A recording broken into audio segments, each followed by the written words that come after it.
Picture चालू करो बे। सबसे पहले सुधांशु जी आपसे शुरुआत करते हुए, अब विपक्षी दल संख्या बल में इस बार बहुत मजबूती के साथ कदमताल करने वाला है। ऐसे में क्या है सरकार की तैयारी? स्पीकर से लेकर तमाम मुद्दों पर वो अपना पक्ष मजबूती से रखेगा।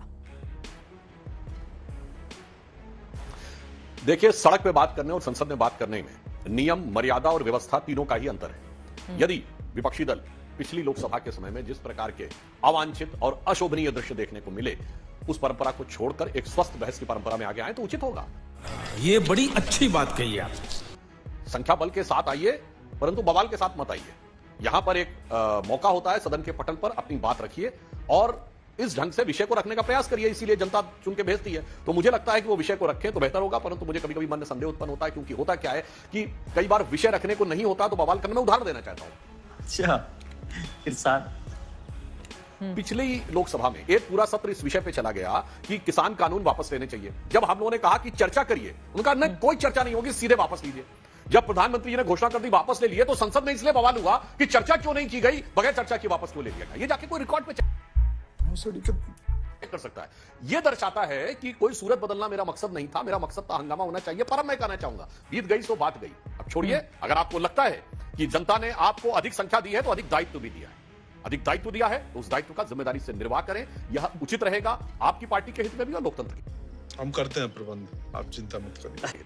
ठीक है, प्रियंका चतुर्वेदी जी, उन्होंने कहा है कि संख्या बल दिया है तो सिर्फ बवाल ही बवाल पर केंद्रित नहीं हो पार्टियां, और आप लोगों की जिम्मेदारी अब कहीं ज्यादा बढ़ गई है। किस तरह की उम्मीद इस बार के संसद सत्र से? देखिए, अगर इन लोगों ने अपनी जिम्मेदारी समझी होती पहले 2 टर्म्स में, तो तीसरे टर्म में बहुमत से दूर नहीं होते। और ये पिछले सत्र की बात कर रहे हैं, बवाल की बात कर रहे हैं, और सबसे पहले उन्होंने किसानों के ऊपर कानून के बारे में बात की कि हमने उसके ऊपर बवाल मचाया था।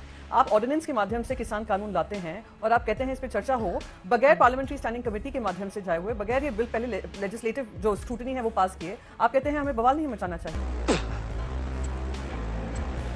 बैंड बज गया। आज यही आपके अहंकार है, और आज भी मुझे बहुत आश्चर्य हो रहा है कि अभी भी ये लोग अहंकार से बाज नहीं आ रहे हैं अपनी अहंकारी बातों से। दूसरी बात मैं कहूंगी, हाँ, हमें संख्या दी है, हमें संख्या के साथ साथ ये जिम्मेदारी दी है कि इनके आते ही पिछले 1 हफ्ते में ही, 1 हफ्ता भी नहीं हुआ है इनको आए हुए, सरकार बनाए हुए, उसमें हमने देखा किस तरीके से जम्मू और कश्मीर में लगातार आतंकी हमले हुए हैं। मणिपुर का जो हमला चल रहा है, मणिपुर में जो आग लगी हुई है वो भी बुझा नहीं पा रहे हैं। फिर पेपर लीक हो रहे हैं। एक एग्जाम अभी कैंसिल कर दिया गया है रखवाकर, ट्रेन क्रैश हो जाता है, और आप कहें कि आप तो सिर्फ सदन में आइए सिर्फ मुस्कुराते हुए, इन मुद्दों को नहीं उठाएं हम, और हम मुद्दों को उठाएंगे हमें, क्योंकि जनता ने हमें ये बड़ी जिम्मेदारी दी है। आपने अपनी जिम्मेदारी समझी होती तो आपको बहुमत से दूर नहीं रखा होता। दूसरी चीज मैं आपको कहूंगी कि जिस तरीके से अभी भी ये सवाल जवाब हो रहे हैं भारतीय जनता पार्टी की तरफ से, उससे स्पष्ट हो रहा है कि ये लोग वही फीलिंग से आ रहे हैं कि अगर हमने आवाज उठाई जनता की तो 150 से ज्यादा सांसद को हमने पहले भी सस्पेंड किया है, हम अभी भी सस्पेंड कर सकते हैं। तो इस तरीके के माहौल ना बनाइए, क्योंकि अभी आप भी किसी के समर्थन पे अपनी सरकार बना रहे हैं। आप अपने आप को मेजोरिटी लेकर नहीं सही पकड़े हैं। आए हैं सुधांशु जी, बार बार विपक्षी दलों की ओर से आपको याद दिलाया जाएगा कि देखिए, पूर्ण बहुमत के साथ बीजेपी नहीं आई है सदन में, और भी जो आरोप उन्होंने तमाम मुद्दों को लेकर लगाए हैं उस पर भी जवाब। देखिए, संख्या बल के ऊपर गजब का तर्क दिया जाता है विपक्ष के द्वारा। मतलब हमारे गठबंधन को बहुमत मिला, भारतीय जनता पार्टी को बहुमत नहीं मिला, तो हमारे लिए तो सबक है, और थर्ड अटेम्प्ट में 100 का अंक नहीं छू पाए, उनके लिए बहुत गजब है। हाँ बेटा, लगता है तुम गू खा के ही मानोगे। मतलब तीनों बार का मिला के कांग्रेस 52, 44 और 99 मिला के कुल इतनी सीटें नहीं है, 240 जितनी हमारी आज तक है। और मैं पुनः कह रहा हूं, 1984 में जब इंदिरा जी की दुखद हत्या के साए में हुए चुनावों को छोड़ दें तो आज तक 40 साल में कांग्रेस को कभी 240 सीटें नहीं मिली। नरसिम्हा राव के समय में 232 थी, बाद में बाई इलेक्शंस होते हुए वो 240 टच किए थे। उसके बावजूद संख्या बल, और मैं संख्या पर एक बात कहना चाहता हूं भाई, आपने कहा अभी तो चुनाव हुए 15 ही दिन हुए हैं, रिजल्ट आए हुए, तो एक गठबंधन तो टूट गया। आम आदमी पार्टी ने औपचारिक घोषणा कर दी कि कांग्रेस से गठबंधन समाप्त। ये तो लेटेस्ट न्यूज है। तो फिर आप ये आम आदमी पार्टी और कांग्रेस की दोनों की 13 सीटें पंजाब की को जोड़ रहे हैं अपने में भाई। अब हटाइए 13 सीटें, आप कहिए 232 से हमारा संख्या 219 रह गई। और अन्यथा जो आप कहना चाहते हो बताइए, अभी प्रियंका गांधी जी चुनाव लड़ने जा रही हैं वायनाड से, तो क्या कम्युनिस्ट पार्टी उनके साथ है? नहीं है, तो कम्युनिस्ट पार्टी के खाते की सीटें अपने में जोड़ रहे हैं। ममता बनर्जी जी इनके खिलाफ चुनाव लड़ी हैं, उनकी 29 सीटें अपने में जोड़ रहे हैं। महोदय 60 सीटें तो एक दूसरे के खिलाफ लड़के हुए हैं, और अभी भी ये कहेंगे, और 13 सीटें ऐसी जिसपे कि ओपनली कह दिया गया गठबंधन समाप्त है। इसलिए अरे यार क्या बात कर रहे हो यार, भाई साहब मतलब कुछ भी बोलोगे। बल का जो भ्रम दिखाने का प्रयास कर रहे हैं, हकीकत में शिजरा आपका बिखरता हुआ दिख रहा है, क्योंकि औपचारिक रूप से आपका गठबंधन सहयोगी छोड़ के चला गया। इधर हमारी तरफ सारे गठबंधन सहयोगी ने पूरे गरिमा मर्यादा के साथ मोदी जी के नेतृत्व में विश्वास व्यक्त किया और हम आगे बढ़े हैं। तो ये अंतर दोनों को साफ दिखाई पड़। तो रुको जरा, सब्र करो। जनता प्रियंका जी आप जवाब दे दीजिए, उसके बाद बाकी मैं मानू के पास जाऊंगी। हाँ, मैं बस एक सिंपल चीज कहूंगी। संख्या की बात हमने नहीं शुरू की थी। प्रधानमंत्री नरेंद्र मोदी ने पार्लियामेंट में आकर कहा था कि 370 भारतीय जनता पार्टी लाएगी, 400 पार एनडीए करेगी। तो इसलिए संख्या बल बार बार आपको जताना जरूरी है भाई साहब, इसलिए बोल रही हूं। और मैं चाहती हूं आप इसी अहंकार से रोज आकर टेलीविजन चैनल पे जनता को याद दिलाएं कि हमें बहुमत नहीं मिला है, हम तो फिर भी सरकार बनाए बैठे हैं। तो जैसे कि जनता जाने कि उनको और पुरजोर तरीके से आकर वोट करना पड़ेगा और आप जैसी अहंकारी सरकार को कहना क्या चाह रहे हैं भाई आप? अभी पता चलेगा। हटाना होगा। भारतीय जनता पार्टी का इतिहास जो अभी बता रहे थे 1984 से इनको नहीं मिला है, इसको नहीं मिला है, उसको नहीं मिला है। आपकी भी जो पहली सरकार बनी थी एनडीए की सरकार, वो भी क्राइसिस पे थी, जो सबसे पहले अटल बिहारी वाजपेयी जी की सरकार थी। मैं बस यही कहूंगी कि अगर जिम्मेदारी विपक्ष को मिली है उतनी ही जिम्मेदारी आपकी है। तीसरे टर्म में एटलीस्ट अपनी भूलों का सुधार करने की कोशिश करिए, प्रजातंत्र को प्रजातंत्र रखिए। और जो ये आप चुनाव भी जीते हैं, चुनाव सिर्फ आप और भारतीय जनता पार्टी नहीं जीती। आपके टूल किट में मीडिया थी, आपके टूल किट में इलेक्शन कमीशन था, आपके टूल किट में ईडी था, आपके टूल किट में आईटी था, आपके टूल किट में इलेक्ट्रल बॉन्ड्स थे। आपके पास क्या क्या नहीं था, फिर भी आप अगर 240 पे आ गए तो आप समझिए जनता की ये बड़ी आपके मुंह पे थप्पड़ है। आपको जिम्मेदारी दी गई है कि आप जिम्मेदारी से बर्ताव करिए, वरना आपका भी पैकअप करा देंगे। गजब बेइज्जती है। 2 अलायंस पार्टनर्स हैं। कुछ दिन पहले खुद अर्जुन राम मेघवाल ने यूसीसी की बात की थी, तभी राजीव कुमार रंजन जी की पार्टी के आकर केसी त्यागी जी ने कहा था कोई यूसीसी की चर्चा नहीं होगी बगैर हमसे विचार विमर्श करें। तो ये तो भी हनीमून पीरियड है। आने वाले दिनों में जो जो बिल्स आएंगे उसमें क्या इनका रवैया रहेगा वो जनता को पता चलेगा। तू समझा? हाँ। नहीं तू समझा नहीं। राजीव रंजन जी, राजकुमार भाटी जी मैं आ रही हूं, लेकिन सुधांशु जी विपक्ष के तेवर बता रहे हैं ये राह बड़ी मुश्किल रहने वाली है इस बार सरकार की सदन के अंदर। देखिए, प्रियंका जी ने टूल किट की बात कही तो मैं सिर्फ 3 फैक्ट रख देना चाहता हूं, बाकी देश की जनता खुद तय करे। यह भारत का इतिहास का पहला चुनाव था जब सीमा पार बैठे किसी धन कुबेर ने क्लियर कट कहा, जॉर्ज सोरस ने, कि मैंने $1 बिलियन खर्च करने हैं मोदी जी की सरकार को गिराने के लिए। कोई चुनाव हो तो बता दीजिएगा। जली ना, तेरी भी जली ना। यह भारत के इतिहास का पहला चुनाव था जब किसी अखबार में छपी बात की बात नहीं कर रहा हूं, किसी दुनिया के एक देश की फॉरेन मिनिस्ट्री ने ऑफिशियल स्टेटमेंट दिया रशिया ने कि भारत के चुनाव में बाहर से हस्तक्षेप किया जा रहा है। यह भारत के इतिहास का पहला चुनाव था जब भारत में चुनाव हो रहा था और कांग्रेस के नेता शशि थरूर बांग्लादेश के अखबार में आर्टिकल लिख रहे थे, डेली स्टार में, मोदी अच्छा हमको सिखा रिया है हैज टू गो। यह भारत के इतिहास का पहला चुनाव था जब पाकिस्तान का पूर्व मंत्री एग्जैक्ट वही भाषा बोल रहा था कि भाजपा हारनी चाहिए, मोदी जाना चाहिए, उसके बाद जो मर्जी हो कर लेंगे। बस मैंने 4 फैक्ट रख दिए, अब जनता तय करेगी किसका टूल किट क्या था और किसका क्या प्रभाव था और किसको कहां से किस प्रकार की मदद, समर्थन और स्नेह प्राप्त। तेरा तो गेम बचाना पड़ेगा। ये राजकुमार भाटी जी अब आपके पास आते हुए, देखिए बीजेपी बहुमत से दूर रह गई, लेकिन दूसरा पक्ष ये भी है जो बीजेपी की ओर से बार बार सुधांशु जी बता रहे हैं कि एनडीए को बहुमत मिला है और ये कई सालों के बाद ऐसा हुआ है जब भारतीय जनता पार्टी इतनी बड़ी पार्टी बनकर उभरी है। विपक्षी दलों के दायित्व को लेकर भी उन्होंने चर्चा की कि संख्या बल अगर ज्यादा है तो सिर्फ बवाल नहीं करना है। और राजकुमार भाटी जी, आपकी पार्टी तो देश की तीसरी सबसे बड़ी पार्टी बनकर सदन के भीतर कदम रखने जा रही है, क्या है तैयारी आप लोगों की? को तीसरी बार बहुमत प्राप्त हुआ और मोदी जी तीसरी बार प्रधानमंत्री बने, इसके लिए उनको बहुत बहुत शुभकामनाएं और उम्मीद करेंगे कि सत्ता पक्ष और विपक्ष दोनों मिलकर देश के लोकतंत्र को मजबूत करने के लिए और देश के विकास के लिए योजनाएं बनाएंगे। विपक्ष और सत्ता पक्ष को शत्रु पक्ष नहीं होते हैं कि दोनों में शत्रुता है, दोनों को मिलजुल कर एक दूसरे की भावनाओं का ख्याल रख के एक दूसरे से सलाह मशवरे से योजनाएं बनानी चाहिए। इस बार आपको संसद का माहौल बदला बदला नजर आएगा। इस बार वो तानाशाही नहीं चलेगी जो पहले चलती थी, लेकिन सुधांशु त्रिवेदी जी के बयानों से ऐसा लगता है कि लोकतंत्र का सम्मान ये अब भी नहीं कर रहे हैं। उन्होंने सारे अभी अपने वक्तव्य में 3 बार वो बोले हैं, 3 बार विपक्ष के ऊपर अनर्गल आरोप लगाए, विपक्ष को कोसा है, विपक्ष को ये हंगामा करेंगे। आपको कैसे पता चल गया पहले ही हंगामा करेंगे, नियमों का उल्लंघन करेंगे? ऐसी भावनाओं से लोकतंत्र नहीं चलता है। विपक्ष का सम्मान करना सीखिए। इस बार देश की जनता ने जो जनादेश दिया है, हम भी घबराए हुए थे और देश के बहुत लोग घबराए हुए थे कि लोकतंत्र खतरे में है, संविधान बदल देंगे, सामाजिक न्याय की दिशा को पलट देंगे। लेकिन इस भारत देश की महान जनता ने ऐसा जनादेश दिया है कि ना तो सत्ता पक्ष तानाशाही कर पाएगा और विपक्ष सरकार बनाने से पीछे रह गया। तो इस ऐसे दौर में चाहे सरकार बेशक एनडीए की बनी है, मोदी जी की बनी है, लेकिन हम इसलिए प्रसन्न हैं कि इस बार संसद में लोकतंत्र दिखाई देगा, पुरानी परंपराएं दिखाई देंगी, संसद में चर्चा होगी, एक से एक शानदार नेता चुनाव जीत के संसद के अंदर आए हैं, एक से एक शानदार वक्ता आए हैं जो जमीन से जुड़े हुए हैं, जिन्हें जमीनी मुद्दों की समझ है, जिन्हें देश की जनता के भावनाओं की ये बड़ी अच्छी बात कही आप समझ है। तो इस बार मैं बहुत आशान्वित हूं और मैं निवेदन करूंगा कि सत्ता पक्ष को भी अपना रवैया बदलना चाहिए। केवल विपक्ष को गाली देने से आप मजबूत नहीं होंगे, देश को मजबूत करने के लिए कुछ सोचिए, कुछ योजनाएं बनाइए। सुधांशु जी जल्दी से आप जवाब दे दीजिए। वो कह रहे हैं कि सरकार की तानाशाही नहीं चलने दी जाएगी सदन में। बस एक लाइन, देखिए भाटी जी ने बहुत अच्छी बात कही, उन्होंने बहुत अच्छा मंतव्य व्यक्त किया, मगर मैं विनम्रता से मैंने तो कभी नहीं कहा क्या बवाल, आप मेरा रिवाइंड करके देख लीजिए। मैंने कहा पिछले सदन में बवाल हुआ था, अब बीत गई सो बात गई, अब आइए और व्यवस्थित ढंग से अपनी बात कहिए। तो आपने जो कहा है कि अगर आपको ऐसा लगता है, पहली बात तो मैंने ऐसा कहा नहीं, और आप अपने आचरण से साबित कर दीजिएगा, तो बहुत अच्छी और स्वस्थ परंपरा रहेगी। हाँ, जहां तक गठबंधन की बात है, जरूर कह दूं, हमारा गठबंधन 1998 में बना था, एनडीए आज तक है और उसी नाम से है। यूपीए 2004 में बना, जब मनमोहन सिंह जी के नेतृत्व में सरकार बनी, और अब यूपीए गायब हो चुका है।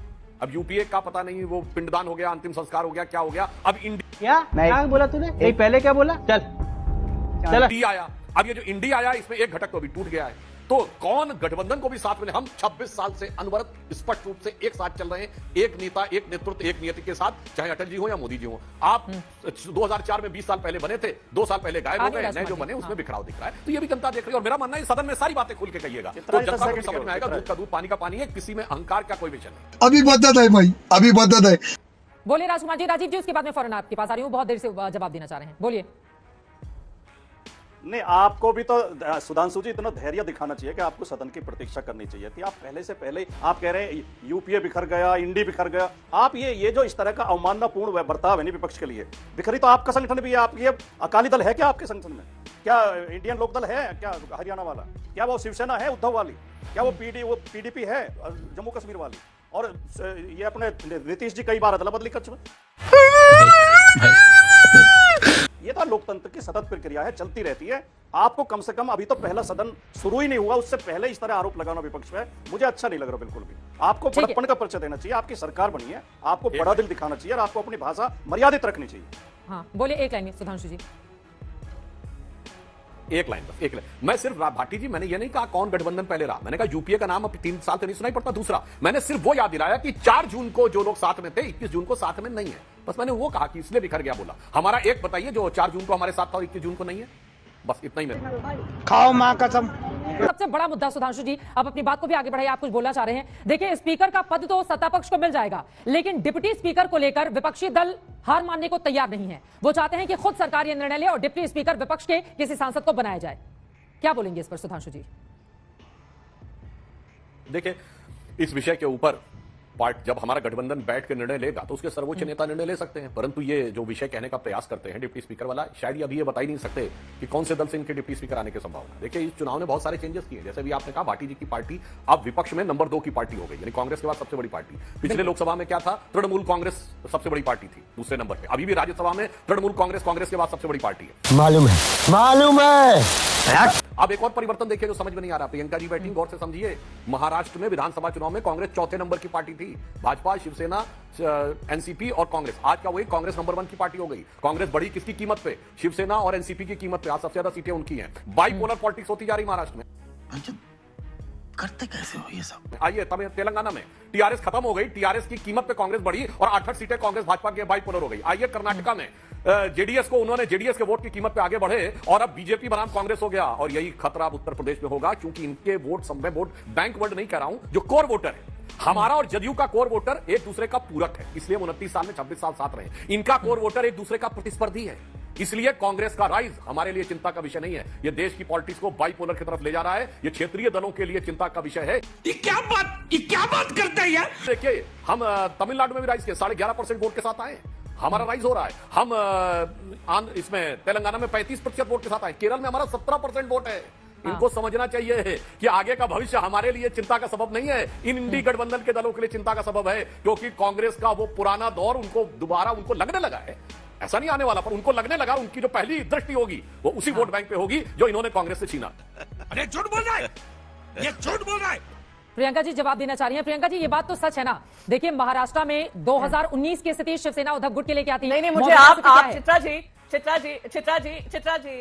जी ऐसा है, महाराष्ट्र के ऊपर ज्ञान ना तो मैं आपसे सुनूंगी, ना ज्ञान मैं सुधांशु जी से सुनूंगी।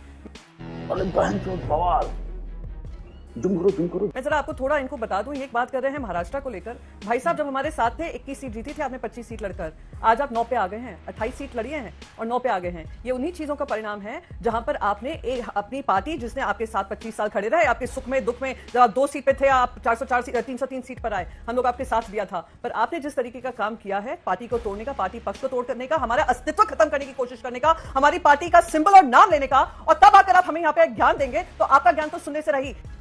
यही नहीं, अभी और सुनिए। ये सबको मात देकर, नरेंद्र मोदी जी के झूठे वादे दिखाकर, झूठे इरादे जनता के सामने महाराष्ट्र में लाकर आज महाराष्ट्र की जनता ने हमें आशीर्वाद दिया है, वो प्रेम दिया है। आज भी हम सेकंड लार्जेस्ट पार्टी हैं लोकसभा चुनाव में, तो आपसे तो ज्ञान हम कतई नहीं लेंगे। बोलिए सुधांशु जी। मैंने तो अनेक राज्यों का अगर ये उदाहरण दिया, महाराष्ट्र आपको के मैंने ऊपर सिर्फ ये बोलेंगे तो बोला इनके बारे में सेकंड 10 चीज राज्य मैं तो बोलूंगी। नहीं, तो क्योंकि मैं प्रियंका महाराष्ट्र चतुर्वेदी की जी, हूं, भाई आपसे साहब, तो मैं महाराष्ट्र की ही बात मैं होगी ना। महाराष्ट्र से उद्धव राज्यसभा का ठाकरे नेतृत्व इतनी कर रही तलखी हूं। ठीक नहीं है, ठीक है, आपकी बात महत्वपूर्ण है प्रियंका जी, लेकिन अगर एंकर भी आपसे सवाल पूछेगा तो उद्धव ठाकरे का तो पूरा का पूरा वर्चस्व महाराष्ट्र को लेकर। अब आपसे मैं यूपी का सवाल तो पूछूंगी नहीं, आप बेवजह नाराज हो गए मेरे ऊपर। प्यारी समझ गई। नहीं, एक मिनट आपने नहीं, मैं आपसे नाराज नहीं हो रही। मैंने क्योंकि हमने आपसे पहले चुनाव के समय पे आप सबकी कवरेज देखी है, देखा है कि उनका अस्तित्व रहेगा या नहीं रहेगा, उस पर कितनी चर्चाएं हुई हैं। हमने ये भी देखा है किस तरीके से टेलीविजन चैनल्स ने जस्टिफाई किया कि कैसे इलेक्शन कमीशन पार्टी सिंबल और पार्टी नाम उन दूसरे को दे देती है। चोर जो चोरी करता है, चोरी का सामान भी ले जाता है, उसको समर्थन देने का काम जो मीडिया ने भलीभांति निभाया है 2024 के चुनाव में, हम सब उससे परिचित हैं। खत्म, bye bye, tata, goodbye, गया। इसलिए मैंने कहा कि महाराष्ट्र को लेकर सवाल आप अगर मुझसे पूछ रही हैं तो ये सवाल लाजमी पड़ता ही नहीं है, और इसका सवाल मैं जवाब तो जरूर दूंगी पर ज्ञान मैं इनसे नहीं सुनूंगी, ये मैंने कहा था। मजा आया। सुधांशु जी, हाँ ठीक है, सुधांशु जी अब आपके पास आते हुए देखिए, महाराष्ट्र को लेकर अगर आप सवाल पूछेंगे तो पलट कर ये पूछा ही जाएगा, क्योंकि पिछली बार बीजेपी का जो प्रदर्शन था, इस बार तो आप लोगों के लिए वहां पर बुरी स्थिति बन गई ना। बताता हूं, हमारे और इनके गठबंधन में 0.3% का अंतर है, और ज्ञान नहीं सुनना तो समझिए 9 सीटें आपकी, 7 सीटें हमारी शिवसेना की। कौन सा बड़ा, और मैंने सिर्फ इतना कहा कांग्रेस सबसे बड़ी पार्टी हो गई। तब कांग्रेस चौथे नंबर की पार्टी थी, आप नंबर 2 की पार्टी तभी थे, नंबर 1 हम थे, नंबर 2 आप थे, आज चौथे नंबर पार्टी बड़ी हो गई। सोच लीजिए, जबकि आप 23 सीटें लड़े थे, और मैं दावे के साथ कहता हूं 50% सीटें शिवसेना उद्धव गुट को नहीं मिलेंगी। झूठ बोल रहा है। अब कांग्रेस नहीं देने वाली है, इसलिए मैं ज्ञान की बात नहीं कर रहा हूं। गंभीरता से समझिए ये चुनौती, इसीलिए मैंने तेलंगाना बताया, कर्नाटक बताया, तमिलनाडु बताया, केरल बताया, उत्तर प्रदेश बताया। अब गौर से समझिए, और आप नहीं समझना चाहते हैं तो कोई बात नहीं, मुगालते में रहिए। और जहां तक है चोरी करने की बात, तो श्रद्धेय बाला साहब ठाकरे जी की विरासत के साथ जो आप लोगों ने किया है, आज आप जिन लोगों के साथ जाके खड़े हुए हैं, अरे मुंबई के जिन इलाकों में बाला साहब ठाकरे जी के नाम से दहशत फैल जाया करती थी, उन इलाकों में जाके वोट मांगे गए हैं, और वोटिंग का पैटर्न देख लीजिए तो समझ में आ जाएगा कि कौन आदरणीय बाला साहब ठाकरे जी की असली विरासत के साथ खड़ा है, और कौन अब उधार की विरासत के साथ जाके चला गया है, जिसने अपनी विरासत आउटसोर्स कर दी है उस पार्टी को जिसके विरुद्ध लड़ने का संकल्प लेकर वो खड़ा है। रुक, तेरे को बताते तेरी माँ की। बोलिए प्रियंका जी। हाँ, मैं तो उम्मीद करती हूँ सुधांशु जी, मैं उम्मीद करती हूँ सुधांशु जी, आप ये वक्तव्य रोज आकर टेलीविजन चैनल पे महाराष्ट्र को लेकर करेंगे, क्योंकि महाराष्ट्र की जनता आप लोगों को देख रही है, आपका अहंकार समझ रही है। वो कह रही है महायुति को तो देख नहीं रहे हैं, महाझूठी अलायंस में जो आए दिन जूते चप्पल चल रहे हैं उसके बारे में तो बात नहीं कर रहे हैं। आप ज्ञान कांग्रेस और शिवसेना की अलायंस की बात कर रहे हैं। आप कह रहे हैं बाला साहेब ठाकरे जी के अस्तित्व की बात करते हैं। बाला साहेब ठाकरे जी का आशीर्वाद है कि आपने हमसे सब कुछ छीनने का काम किया, फिर भी जनता ने बाला साहेब ठाकरे जी के सुपुत्र को यह विश्वास जताया कि हम जनता तुम्हारे साथ है। तो किसके साथ आशीर्वाद है, किसके साथ नहीं है, आप ये तय करने वाले नहीं है, महाराष्ट्र की जनता तय करने वाली है। ये बड़ी अच्छी बात कही आप। सब कुछ सहेंगे पर गद्दारी नहीं सहेंगे। और जो नरेंद्र मोदी जो ब्रांड है ना, नरेंद्र मोदी जी जो ब्रांड आप लोग कहते हैं, वो ब्रांड को भी चकनाचूर महाराष्ट्र ने ही किया है। तो थोड़ा अभी संभल जाएं, इस अहंकारी सोच से थोड़ा निकले, तभी महाराष्ट्र से आप जुड़ पाएंगे, वरना महाराष्ट्र आपको अलविदा कहने को तैयार है। अभी कुछ ही, ये तो मैं बार बार कह रही हूँ, ये तो अभी ट्रेलर हुआ है, पिक्चर अभी बंपर पिक्चर जो बंपर बॉक्स ऑफिस हिट होगी महाविकास आघाड़ी की, वो अभी बाकी है। तो हमारी सीट की टेंशन आप मत लें, आप अपनी लड़ाई लड़े। चुनाव में नजदीक है सुधांशु जी, आप जल्दी से अपनी बात कहते हैं। राजकुमार जी कुछ बोलना चाह रहे हैं, सुधांशु जी। बस एक मैं कुछ नहीं कहना चाहता, दर्शकों से कहता हूं जाके वीडियो चेक कर लीजिए, बाला साहब ठाकरे जी का वीडियो अवेलेबल है। उद्धव जी और राज ठाकरे दोनों बैठे थे, बाला साहब ठाकरे जी कह रहे हैं मैं आज चाहूं तो इन दोनों में से किसी को मंत्री बना सकता हूं, मैं ठाकरे परिवार का कोई व्यक्ति जाके सरकार में शामिल नहीं होगा, क्योंकि मैं जनता की लड़ाई के लिए हुआ हूं। और आज सत्ता के लिए चले गए, और आखिर में क्या मुंह से निकला, उनके पुत्र की। बाला साहब ठाकरे जी हिंदू हृदय सम्राट बने थे, उन्होंने हिंदुत्व की बात कही थी कि परिवार की बात, और ये बाला साहब ठाकरे जी का वीडियो है, कोई जाके चेक कर ले। बस यही मैंने कहा, अंतर विरासत में अंतर आ गया, और इसी कारण से सियासत में अंतर आ गया। अरे कौन भौंक रहा है ये बदतमीज। ठीक है, लेकिन ये बात तो सच है है कि अगर महाराष्ट्र में सबसे ज्यादा फायदा किसी पार्टी को हुआ है तो वो कांग्रेस पार्टी है। लेकिन राजकुमार भाटी जी, अब उसी कांग्रेस को लेकर एक नई युति के साथ आप लोग समाजवादी पार्टी आगे बढ़ी है। सपा को 37 सीटें आई और 6 सीटें कांग्रेस पार्टी को आई। लेकिन अभी 10 सीटों पर जहां पर उपचुनाव होना है, कांग्रेस पार्टी चाहती है कि उनमें भी 3-4 सीटें उसको दी जाएं। और आप लोगों की मंशा यह है कि महाराष्ट्र हो, हरियाणा हो या दूसरे अन्य राज्यों हो जहां पर कांग्रेस पार्टी मजबूती से खड़ी है, वहां पर क्या समाजवादी पार्टी भी विधानसभा के लिए टिकट चाहेगी? राजकुमार जी, 4 जून को चुनाव परिणाम आने के बाद से जितनी डिबेट में मैं सुधांशु जी के साथ रहा हूं, सुधांशु जी चाहे विषय हो या प्रसंग हो या नहीं हो, इस बात पे जरूर बात लेके आते हैं कि महाराष्ट्र उत्तर प्रदेश की तो खास तौर से उनके अंदर कोई गांठ है, कोई फोबिया है, पता नहीं बेहद डरे हुए हैं महाराष्ट्र उत्तर प्रदेश को लेकर कि यहाँ कांग्रेस का विवाद होगा समाजवादी पार्टी के साथ, उधर शिवसेना के साथ, घुमा फिरा के इस विषय पर लेके आते हैं। क्या बात है सर, क्या बात है सर, क्या बात, ये बात है। मैं केवल इतना आश्वस्त करना चाहता हूं सुधांशु जी, आप चिंता मत करिए, हम सुलझा लेंगे जो भी हमारे अंदरूनी मतभेद हैं उन्हें सुलझा लेंगे, जो भी बंटवारा होना सीटों को हो जाएगा। लेकिन सिद्धांत की बातें उन्हें करनी चाहिए जो खुद सिद्धांत पर चलते हो। आप प्रियंका जी से तो कह रहे हैं कि आपने किसके साथ गठबंधन कर लिया, वीडियो सुनाए, पुराने वीडियो सुनने तो आप पासवान जी का सुनिए जो बीजेपी को भारत जलाओ पार्टी कहते थे। अरे बाप रे, ये तो धोती खोल रहा है। बिहार के मांझी जी का वीडियो सुनिए जो राम को काल्पनिक बताते थे, राम का अस्तित्व मानने को तैयार नहीं थे। जब आप उन्हें गले लगा सकते हैं तो हम भी राजनीतिक परिस्थितियों के अनुरूप गठबंधन कर सकते हैं, नई पार्टियों से जुड़ सकते हैं, इसमें कोई विशेष बात नहीं है। जहां तक उत्तर प्रदेश का सवाल है, अब वो जो मत प्रतिशत आप बता रहे थे, परसेंटेज पे जा रहे थे, समाजवादी पार्टी ने 90% वोट बैंक का दायरा तैयार कर लिया। अब वो जो पुराने जुमले आप छोड़ते थे और हमें बदनाम करते थे, एम वाई पार्टी, अब उससे बहुत ऊपर पार्टी उठ चुकी है। अब ये पीडीए की पार्टी बन गई, 90% पीडीए की पार्टी है। क्या बात है। और इन चुनावों में ये देखा आपने, अब आपकी पार्टी को लोकसभा में हाफ कर दिया, विधानसभा में साफ कर देंगे, ये उत्तर प्रदेश का साफ संकेत है। समाजवादी पार्टी से कैसे लड़ेंगे सुधांशु जी? आप जवाब दे दीजिए, राजीव जी उसके बाद में आ रही हूं आपके पास। हाँ, हौसले उनके हाई हैं और यूपी की तो सबसे बड़ी पार्टी है समाजवादी पार्टी आंकड़ों के लिहाज से। देखिए, मैं इसीलिए कह रहा हूं, अगर इनको अब भी आंखों देखा समझ में नहीं आ रहा है, समाजवादी पार्टी की जीत की चर्चा हो रही है या कांग्रेस की जीत की, जिसको 9.36% वोट मिला उत्तर प्रदेश में, 11.5% वोट तमिलनाडु में पाके हमारी चर्चा नहीं हो रही है। और मैं पूछना चाहता हूं, 3,90,000 वोटों से जीते हैं राहुल गांधी और 1,72,000 से कन्नौज में जीते हैं अखिलेश यादव, तो किसी के समझ में नहीं आ रहा है कि सपा का वोट कांग्रेस को ट्रांसफर हुआ है, कांग्रेस वोट सपा को ट्रांसफर नहीं हुआ, 90% खत्म हो गया, तो 42% वोट हमारे पास कैसे मेरे भाई? गजब टूबीबाज आदमी। 42% वोट हमें मिला है, आपसे ज्यादा मिला है। 1.5 लाख आपको 33-34% वोट मिला और कुल मिला के 10 कांग्रेस का जोड़ ले, फिर करें 90%, फिर 90। इसीलिए मैं कह रहा हूं, और सोच समझ कर रायबरेली की सीट रखी है, और भी देखिएगा क्या होगा। इसीलिए मैंने सिर्फ ये 2 फैक्ट रखे, बाकी आप अपने आप निर्णय लेने के लिए स्वतंत्र। कोई सेंस है इस बात की? आप आंखों के आगे पट्टी लगा के बैठे रहना चाहिए, खुश रहिए जनाब। मैं जो आपसे डिबेट में कई बार बोल चुका हूं, याद रखिए, जिस वोट बैंक के लिए आप एक हुए थे, उसी का पुराना आशिक वापस आ गया है। अब पुरानी मोहब्बत अगर जग गई उसी वोट बैंक की, तो खतरा हमारे लिए नहीं, आपके लिए ज्यादा होने वाला। उनकी मोहब्बत से आपको क्या दिक्कत है सुधांशु जी? मुझे तो नहीं, मेरे को दिक्कत नहीं। मैं राजा जी कांग्रेस ने घोषणा की कि 403 विधानसभा में वो यात्रा निकालेगी। अब ये बता दे, सुनिए, जैसे हमारा गठबंधन होगा जेडीयू से, बिल्कुल क्लियर है, ठीक, कहीं कोई समस्या नहीं। 403 की 400 विधानसभा में कांग्रेस गठबंधन अपनी यात्रा निकाल रही है। अब ये बताइए, 403 सीट देने वाले हैं क्या? बताइए ना, 403 के बाद भी कोई बात नहीं, ये जो भी अगर मैंने तो कहा ना, उनके मन में। बोलिए राजकुमार जी। अच्छा, मन में लड्डू फूट रहे हैं या फिर भ्रम आ रहा है? कई बार एक शेर सुना चुका हूं, सुनाइए। सुधांशु जी को मैं कई बार एक शेर सुना चुका हूं कि वो हमें राजा कहें और हम उन्हें रानी कहें, शेख जी को खामखा क्या है परेशानी कहें। वो हमारा मसला हम सुलझ लेंगे, आप चिंता मत करिए, जो होगा शांतिपूर्वक। और परसेंटेज की जहां तक आप बात कर रहे हैं, आप अपना 42 तो बता रहे हैं, हमारा 43 नहीं देख रहे। इंडिया गठबंधन को 43% वोट मिला उत्तर प्रदेश में, अपना 42 बार बार बता रहे हैं, हमारा भी 43 बताओ।